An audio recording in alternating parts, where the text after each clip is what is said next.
Hi, I'm Jo Clark, and thanks so much for joining me today. This is the Redefining Midlife Podcast, a podcast designed for the 40-plus woman who is determined to challenge society's myths and beliefs around midlife. It's for the woman who is inspired and ready to define midlife her way. Join me each week as I chat to health and wellness experts for up-to-date information on how to live well as some special conversations with incredible everyday women redefining what midlife can look like. Here's to making our next half of life even better than the first. I can't wait for you to meet my special guest on today's episode. Jo Harvey is a kind of woman I could sit and talk to for hours on end. Her take on life during these middle years is refreshingly honest, and because of this, she's created a very special and loyal following of women on her Instagram account. Now, Jo's professional background is in publishing, and she has extensive experience in sales, marketing, and management. And together with her husband, James, they've created an online space called 50 So What. It's a platform that shares information and topics that are relevant to women in the middle of life. Now, one thing I adore about Jo is that she's so candid and honest, and during our chat, she generously shared so many of her own ups and downs that have happened throughout her life. Now, these events have taught her so many valuable life lessons and have shaped her into the powerhouse of a woman that she is today. And for me, these are the conversations that truly matter, the ones that hit big topics, that go deep, and leave you feeling uplifted and better than you were before. I would love to bring a very warm welcome to the Redefining Midlife to the lovely Jo Harvey. Welcome for joining us today, Jo. It's so lovely to see you here. Finally, we got it sorted. Finally, we got it sorted. Yes, it's been a long process in coming. And I did say seeing. I can see you, but our listeners will be hearing us. But Excellent. Jo, for those who don't know you, for me, it feels like I'm talking to an old friend because I've followed you for quite some time, and you're very prolific with your story. So I see you on your day, Yes. how you go about every day and it's so different every day for you as well, which is lovely. But for those who don't know you, just have a little bit of an explanation now as we start to talk what you do and why you love what you do. Okay, so 50 So What is who I am. And I started 50 So What, I think, because I've always been in the media, and it's very much youth obsessed. And when I started getting messages, because obviously my age, I'm midlife, I started getting messages sent to me, and it was all about incontinence pads, which is fine. I talk about incontinence pads. It's not a problem. We all have the wheelies, right? So it's not an issue. But it was people in the 80s and 90s in a walker, nothing wrong with that. But I couldn't relate to that. And I was being dumped into this area where I didn't belong. And I sort of thought, where do I belong? I had no idea. It felt like we were the generation that were left behind. In our decade, they're dumping us here, but we're not here. And everyone in my midlife were active. They were out doing things. We felt young. We didn't look like the way we were being portrayed. And I think for me, it was like, you know what? I need to do something about this. And I thought, I'm just going to put myself out there. And that's when we started 50 So What. We were lying on a beach in Rarotonga about, oh my goodness, I don't know, 7 or 8 years ago. It's like, we need to do something. And it just started from there. And it was just, and my sister was with me, and she's older than me. She's late 50s. And we both said the same thing. The messaging that we were getting was just not us. And it was frustrating. And it's like, you know what? And things were starting to happen. And, I was getting bloated, and I was gassy, and I had a few wee leaks, and all these things were happening. It was like, oh, God, this is really shocking, and it's really embarrassing. But if I talk about it, it's out there, and I'm not going to feel embarrassed, and maybe someone else is going through this too. And it just started from there. And I think for me, it was important to create a community so I didn't feel isolated, and so mentally I felt better, and so I could create a community of like-minded women that we can laugh, we can share, we can talk, we can cry, we can be there for each other. And that for me was the best thing I could ever have done. And I think it really took away social isolation, especially at a time when I needed it most. And I'm forever grateful for it. And I think it showed me that midlife women really do we all need community. And I think sometimes we get a little bit lost, especially in midlife. And I think we need it more now than ever before. So that's sort of 50 so what came from that. And it came from a time when things weren't so great for me. And it's just evolved, and I think it's brilliant. The community that we have is amazing, and I think we all need it. We really, really do. Yeah, no, I love that idea of the community, because as you're so right, we do need it. And you feel, when you go through things, you feel like you're very alone. And women don't like to talk unless they're invited. Like that's right. And you do notice at the moment you have an opening, people are happy to take that step, but to do it for themselves first can be quite daunting. So it's a lovely community that you have set up on particularly on your Instagram page. And we'll certainly delve into that a little bit more throughout this conversation that we have, Jo.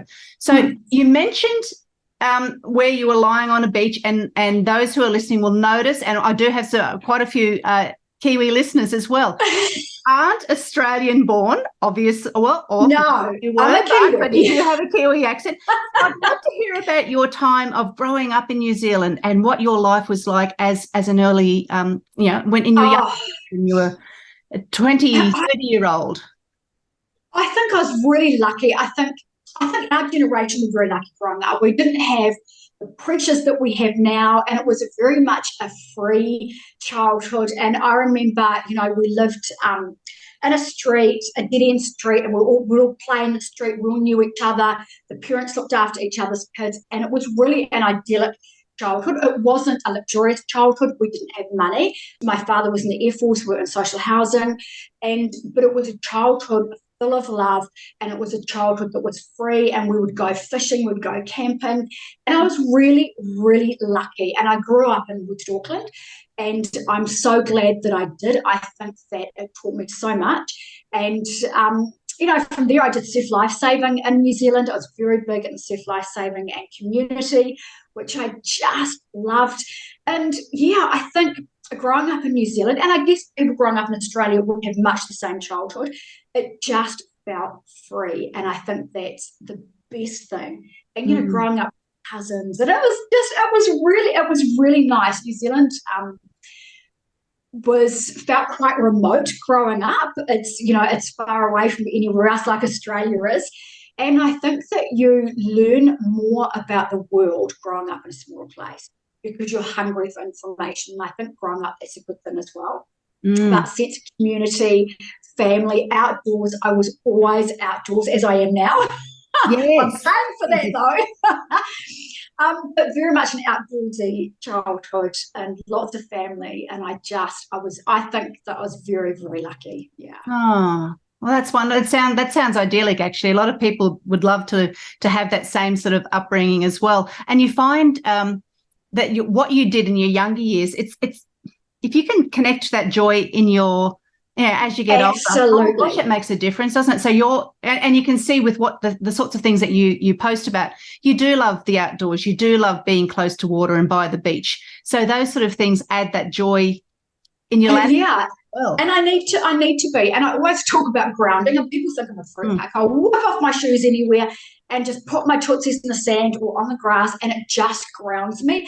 And it's funny that you said that. We were doing a psychology class, and this woman said, think back to the very first memory, what makes you happy? And it was something so simple. It was like, wow. And the minute I thought about it, I felt really good. I don't know what it is, but I felt good. And you're right, connecting with that childhood and what makes you feel good in there is just amazing. Doing the things that you love growing up. And I think we forget that. I think we get so wound up in our day-to-day life that we just forget to have fun. And I'll probably say this, I'll never forget, there's a girlfriend of mine, Shelley. She's absolutely nuts. And we went on holiday, and we went to this incredible place, and she was running around, there were these snooty people, and she was running around going, oh my God, this is amazing. And the childlike behaviour, I just fell in love with that. And everyone there just thought it was amazing, because she was living that childhood. So this is incredible out. And I think it's so important to remember that. Really important, yeah. It's often the small things, isn't it? Like I think we overcomplicate things. There's got to be these big grandiose, this will make me happy, and this, but it's often those small pockets of, and it doesn't. Oh my God, that's what lights me up. Yeah, and those things that you can go, oh, I really want this bag, or I really want this that lasts for 5 seconds flat, trust me. And it's lovely to have that, but those aren't really the things that matter. And yeah, sometimes, but we do forget. It's easy to forget that when we're stressed and we're running around. It's like, oh my God, I don't know if Martha. But sometimes we need to remind ourselves. Absolutely. Yeah, no, I totally agree, Jo. Now, from what I understand, we've pictured Jo with her younger years, and we know where you are now. So let's go through and we'll see if I can connect a few dots. So your professional life then has been predominantly in the publishing industry and in the area of sales, marketing and management. So was that an area you always wanted to work in, or did that evolve over time?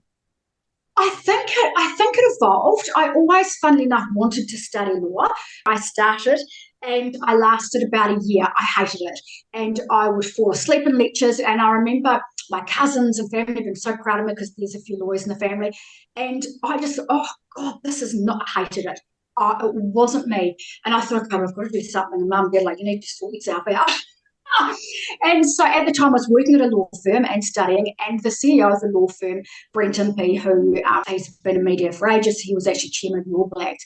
He said to me, you know what, I am the chairman of Independent Broadcasting, which is a radio station in Auckland, and he said, you know what, come over to there, you can redirect, study business, and I want you to learn every little bit of the company. So I went into accounting, failed miserably at that.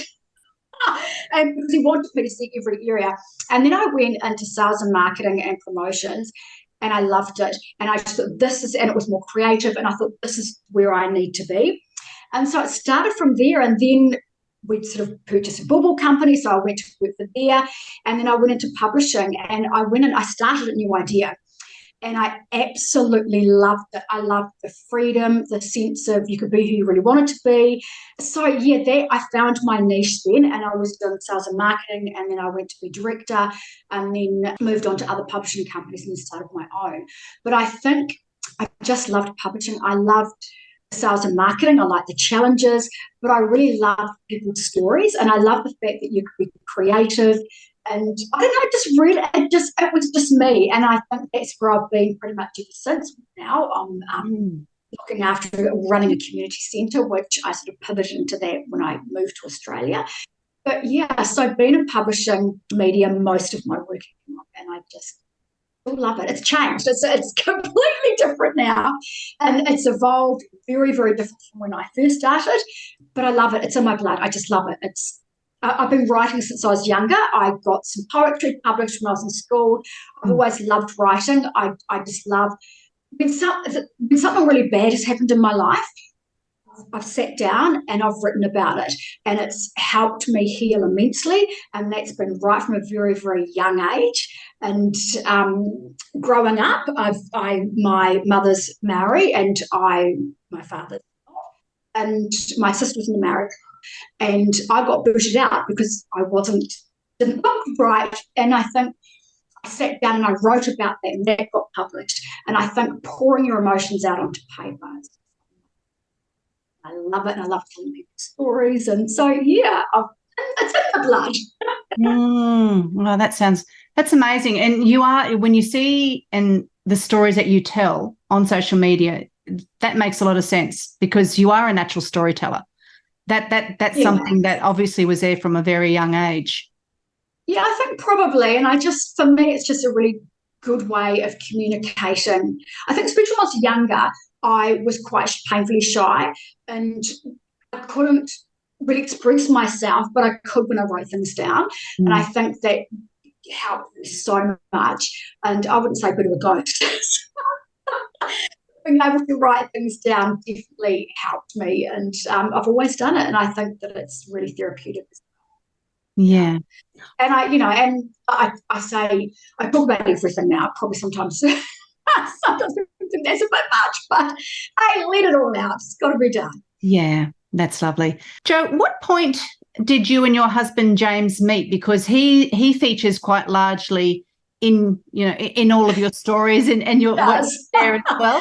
So I'd love to learn about that part of your life as well. So I actually met James when we worked at New Idea. So James was one of the only, I think he might have been the only male working there. And everyone said, and I was one of the people running it at the time, and everyone said to me, don't you be mean to him. You've got to go and say hello. I thought, oh, God, here we go, another staff member. So I went and I said hello. And I don't know, this sounds so weird. I don't know what it was. I walked past him and I stopped. And I went bright red, hadn't even looked at him. And in my head, I said, I'm going to marry him one day.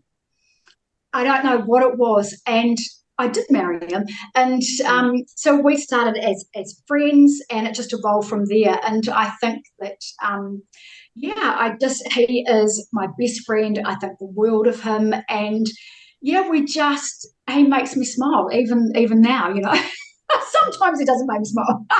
But I met him and everyone says, never going to work. And it did. And couldn't be happier. I'm very, very lucky. Oh, that's lovely. And how long have you been together now? Oh, my goodness, 15 years or more. No, it's nearly 20. Well, there you go. See, it's going well when you forget how many. Absolutely. It's not going so well, you remember every single day. Yeah. Very true. Yes. So when did you come to Australia? At what point? And were you with James at that stage? Absolutely. So I came to Australia just over 11 years ago, 11 years ago, and James was offered a job here as news director for ACP Media at the time, and I didn't want to come. And I was kicking and screaming. I just didn't want to be here. And I think at the time I just lost a pregnancy quite later on, and it was the last thing I wanted to do. But I came here and we're going to be here for a year. and we've stayed, and I love it. And I think saying to another Kiwi, a friend of mine, Deb, Australia has given me a sense of freedom. And I can be exactly who I want to be, and whether that's my own mental, I don't know.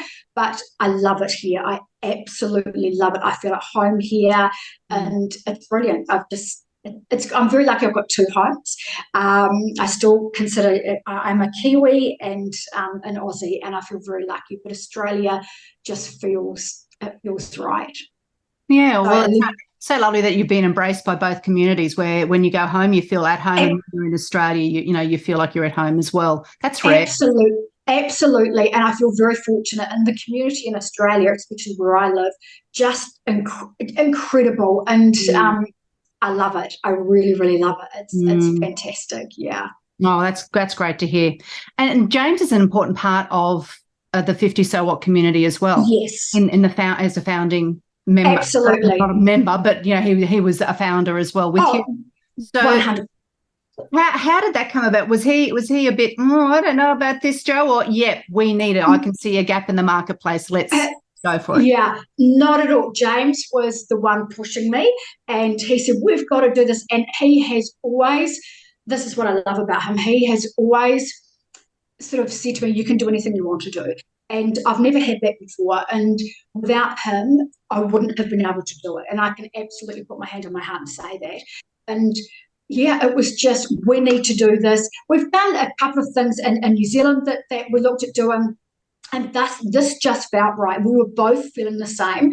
We were both being bombarded or put into a sector of society that we certainly didn't belong to. And it was like, this is rubbish. We're midlife. We're not on our twilight years yet. And when I'm there, that's going to be great. I'll do something for my twilight years. But you know what? I'm midlife. He's midlife, and it was important to us to make the most of our midlife and to celebrate it, because no one else was. And it just, so James is like, let's do it. We're just going to do it. And he's brilliant, and absolutely he's a founder of 50 So What. And we both talked about it, but without him pushing me, I don't think it would have happened. And it's so true. That's why I'm doing what I'm doing as well. And this podcast, redefining what this stage of life is like, because there's so much that we've got, we can do now, and that's coming ahead for us. And the whole gloom and gloom of it has to be just wiped out, and a new narrative has to take its place. So, well done to you guys to have that foresight. How many years ago did you say now? Was it 7 Must have been, we started about 7 years ago, I think, or maybe even before then. It was before I hit 50. And it was, all you ever heard. I'll tell you why, because I was nearly about to hit, I was heading towards my 50s, and people said, oh my God, 50, how horrible. And it's like, 50, so what? Who cares? Like, it's how I feel. Like, what's the matter? Yeah. But there's nothing wrong with 50. Celebrate it. I mean, celebrate every year, for crying out loud. I didn't even know it could be last. Celebrate it and make the most of it. Yes. Yes. Yeah, no, that's so important that we have people that we can look to who are promoting that as well. So, Jo, who are your role models when it comes to, promoting this phase of life? I think definitely my mum. Mum went and she did a nursing degree at 50. Did she really? Yeah, she did. She was incredible. And she actually graduated when my sister graduated from nursing as well. Oh.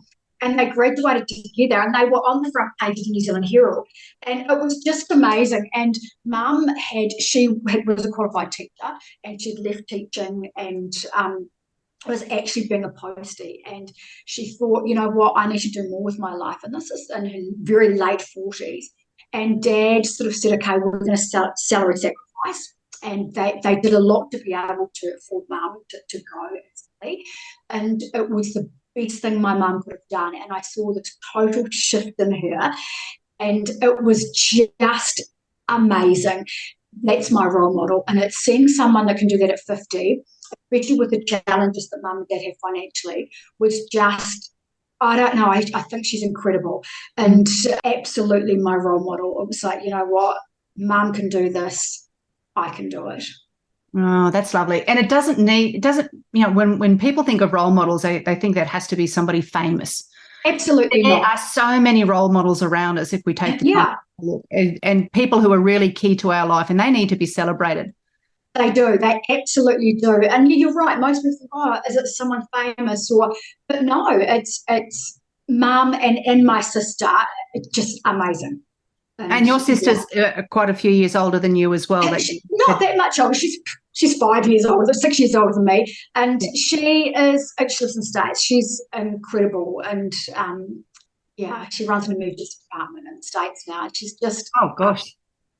I speak to her nearly every day, and she's an inspiration of mine as well. I know her husband died quite young, and she just got up, picked herself up, and said, you know what, bugger this.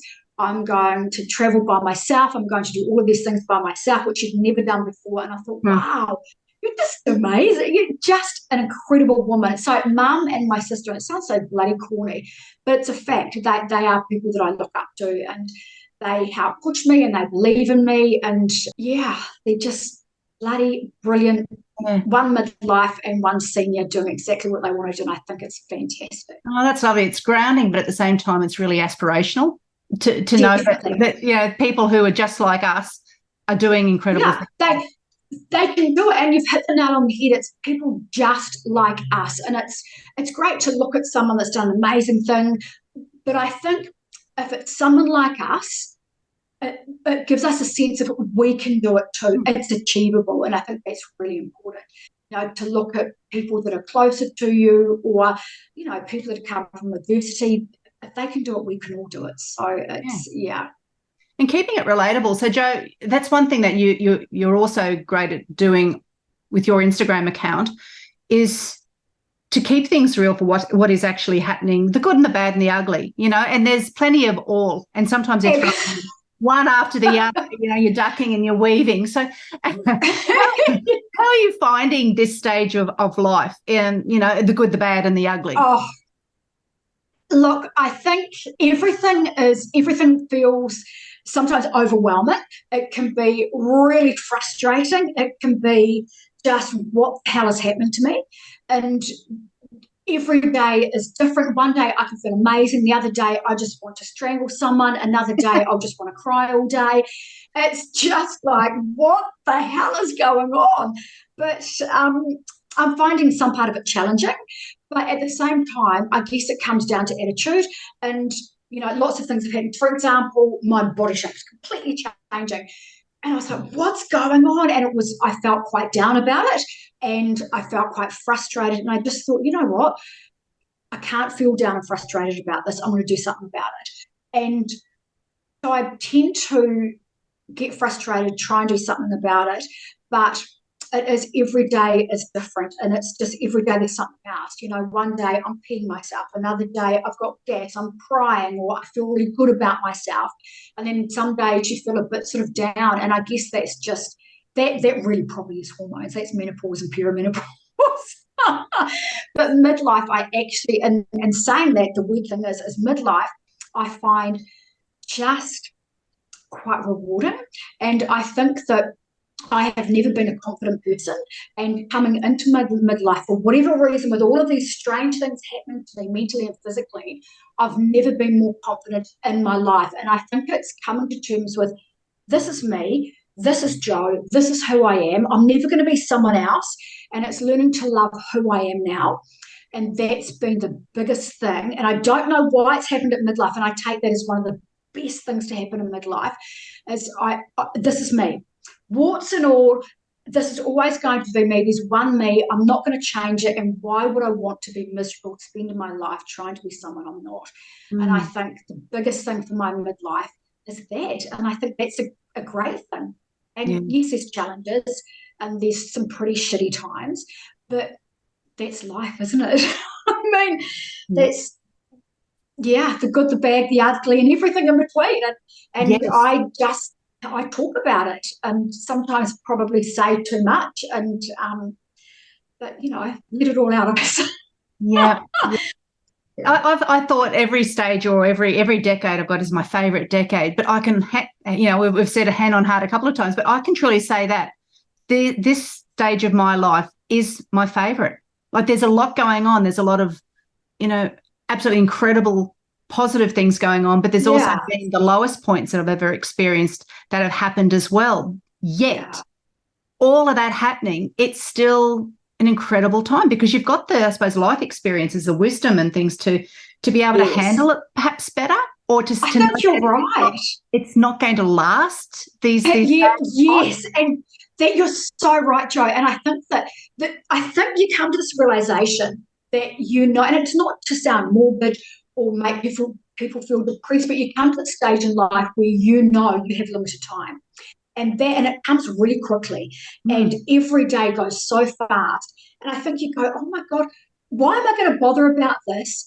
Life is short, and it's so funny you said that, because you do realize, it's quite sudden that you realize that, and it hits you quite quickly.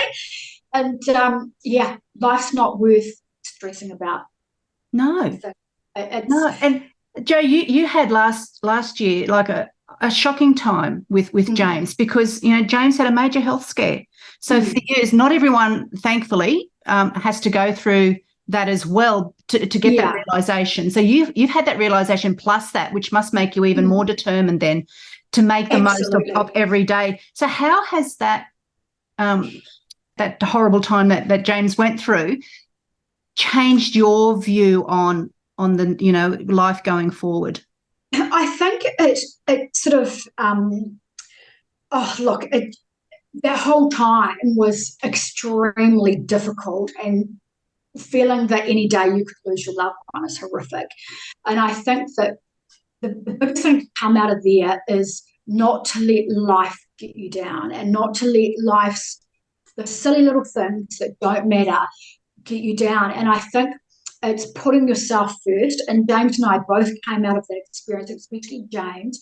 Everything was about work, and he's very conscientious. And I feel, and he probably feels this, what I know, that he was putting himself last.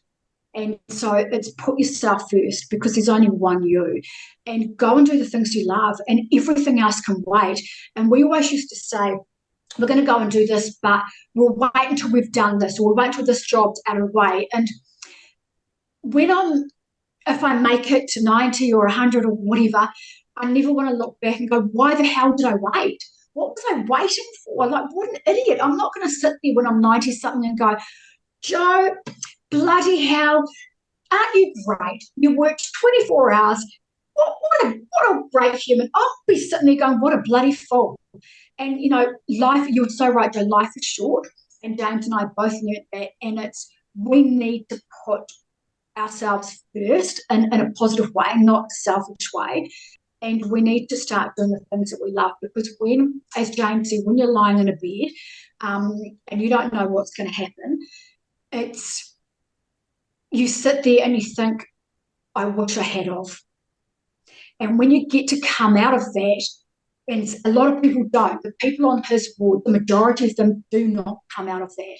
And when you do, it's a life changer, but also very much a leveler, where you go, okay, I need to take life seriously now, and it's not working to live, or it's not, it is working to live, but it's not living to work. And that's a really, really big one, because you don't know what's around the corner.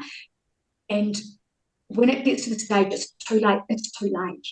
Yeah. And it's the biggest thing for us is we've got each other, and we've always valued our loved ones and our family. We've been really lucky, but we need to value ourselves more and put ourselves first. And that was a big, big thing for us, and especially for James.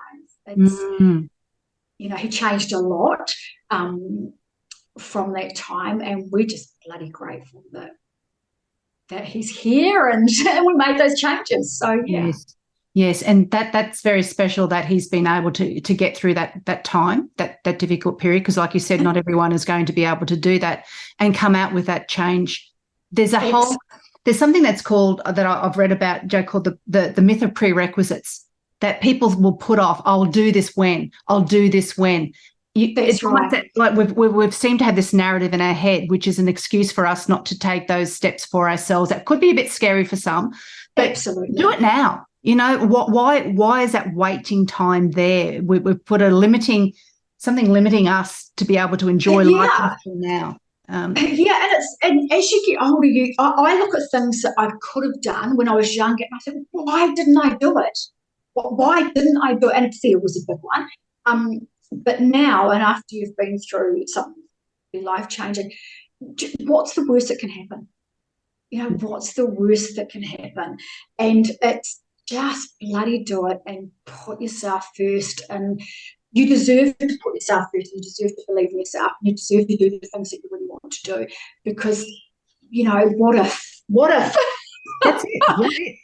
Yeah, what are you waiting for? Like, if not now, when are you going to actually do it? And is that advice that you would give to women, just to challenge some of that self-talk? I'll do it when, or I'll do it later. Just don't put it off. And I think that we're all scared. We're all scared of what if I fail? Who cares if you fail? It's better to fail than not try at all. Just try and overcome that fear, and just do it, and don't worry about it, because you could make a fool of yourself. Who cares? Like, laugh it off. Life's too short. And I would say the biggest thing is to believe in yourself. And we are midlife, and you don't want to get to 90 or 100 or however long you live for and think, why I can't do it now. Time is running out, so believe in yourself now, because you bloody deserve it. I just have faith in yourself, believe in yourself, and have fun, because we have limited time, and bloody hell, make the most of it. God, don't regret it. Don't regret it.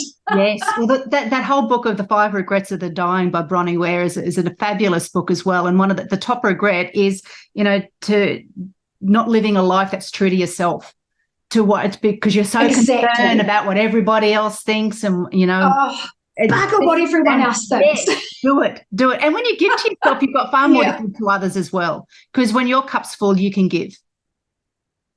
And as women, we're so good at not filling our own cup, and then we don't give to ourselves, which means we can't give as much to those we love anyway. Yeah, you're so right. We've got, I think we need to be kinder to ourselves. And I think we're quite hard on ourselves, and we try and please everyone else but ourselves. And I think that it's time to now, especially with midlife and all the hormonal things that go with it, look after ourselves. Yeah. Put ourselves first. It's not selfish. It's actually a bloody sensible thing to do, and we deserve it. Yes.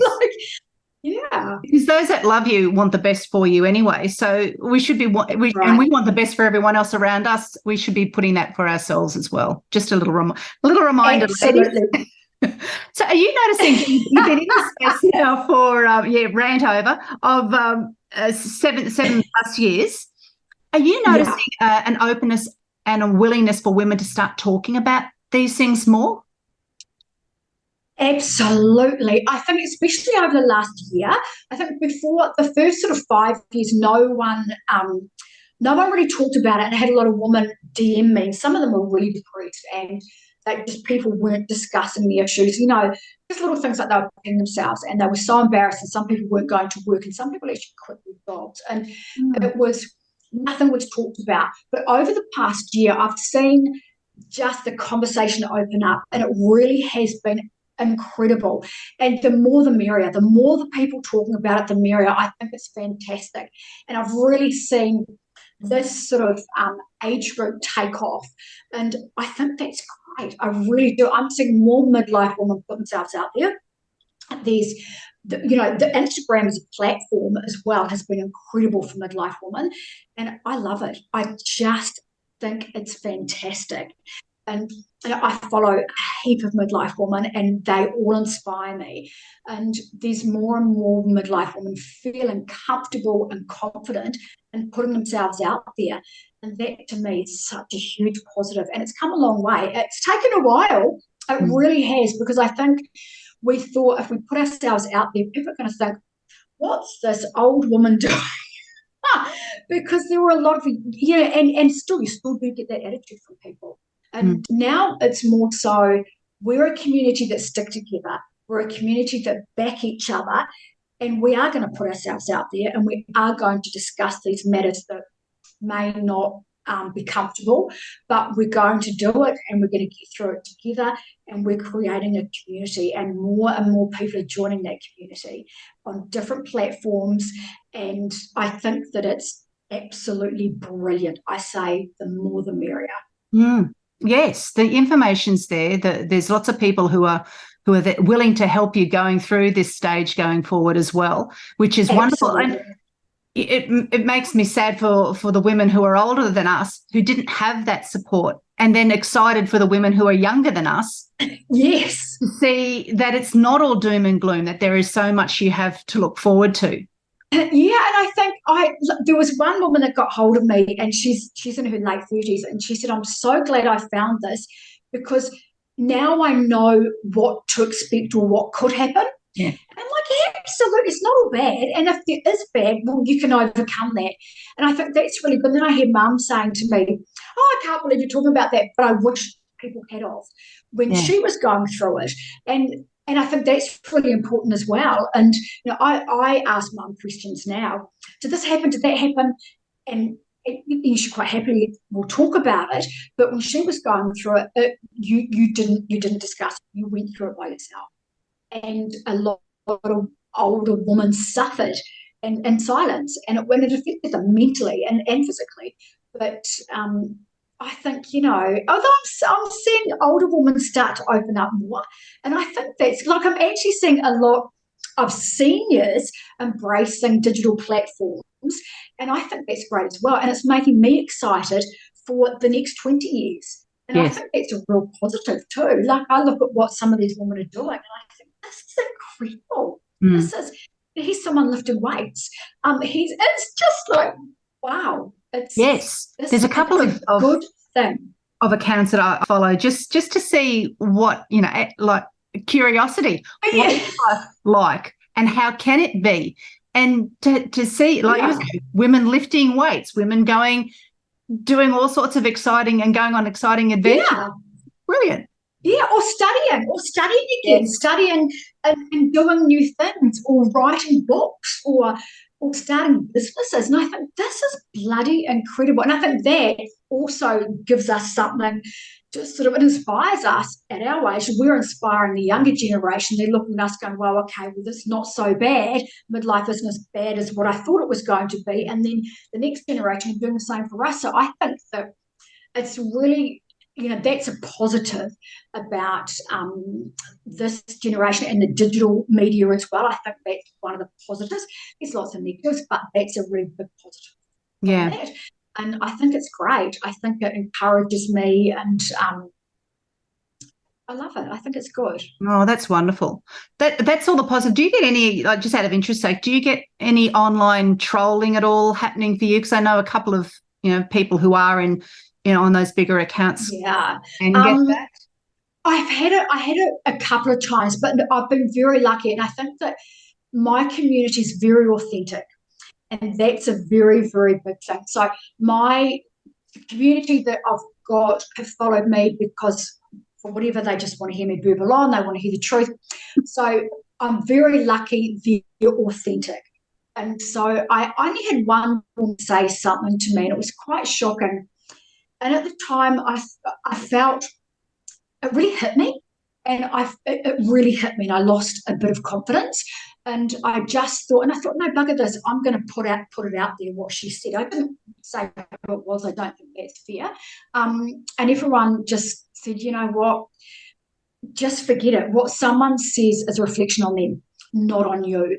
And that's true. And I think, how horrible must she be feeling to say those things?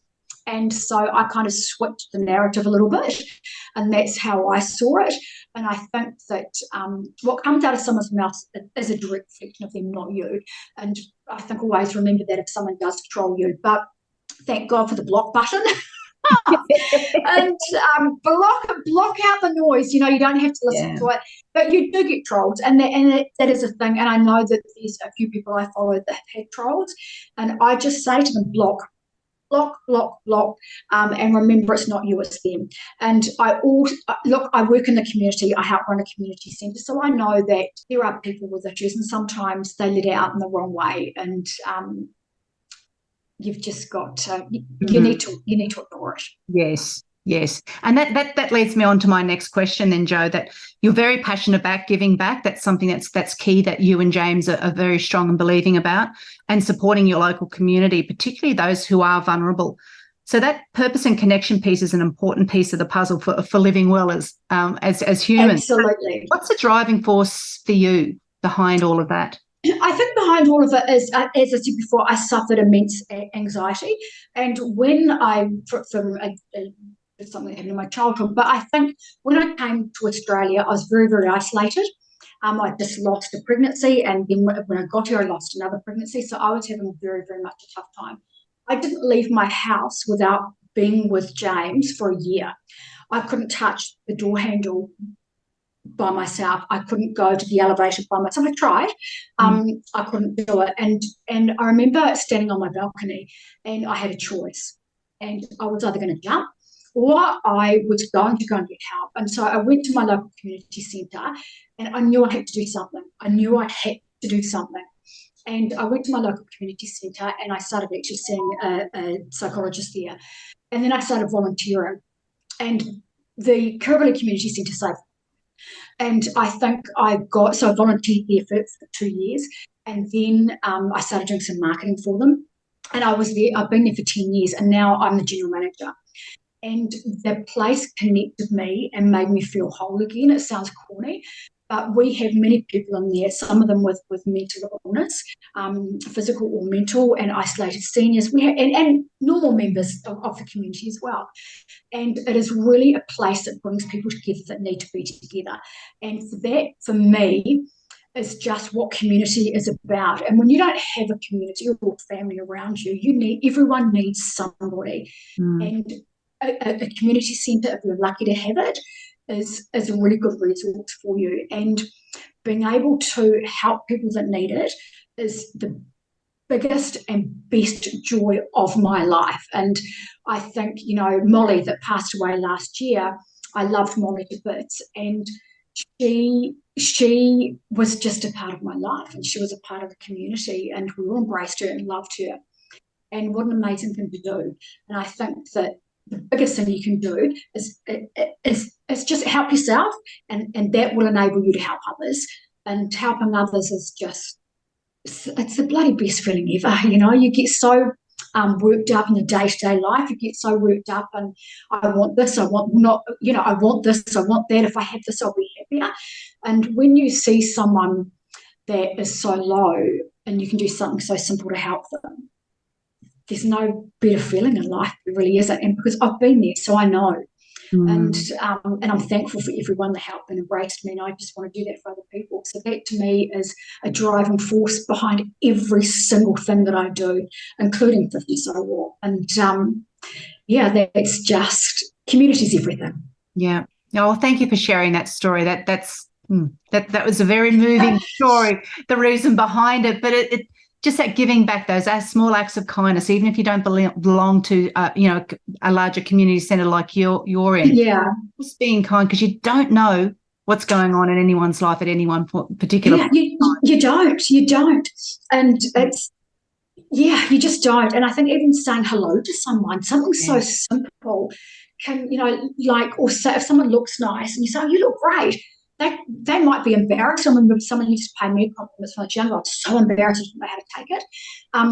You're making them feel good, or just smiling at someone, and those little things make a massive difference, because you don't know what someone's going through. And just being kind, being kind and treating people how you want to be treated is so simple, and it's always something my mum taught me. And so simple, but often it's not done.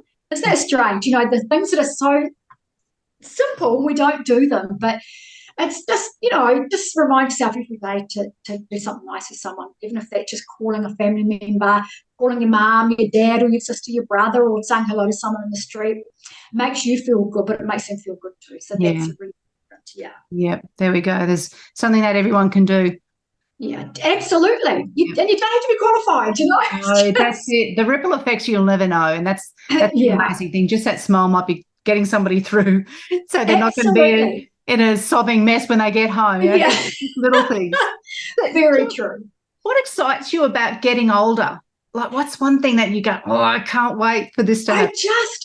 I don't know. I see life through rose-tinted glasses, and I always think there's something good around the corner. I don't know why. I think more so after suffering from severe anxiety, but I have hope, and I think I always think something great's going to happen, and I get excited because I've got more confidence, and I think I can do whatever I put my mind to, and I think I'm always looking at doing something new, and plus I want to travel more when I'm older.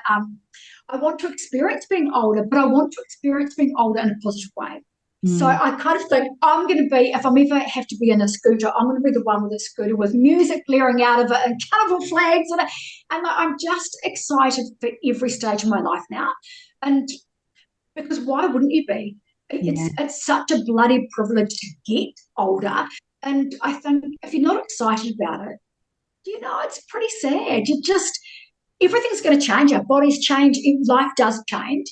And I'm trying to be positive in the way that I embrace it. And I think I'm excited to see how James and I grow together. I'm excited to watch my goddaughter evolve. She's studying law. I want to see where she goes. And just my nieces and nephews, I want to see them growing up. I love seeing life through younger eyes. I think that's it's exciting. And, I want to see where James and I end up.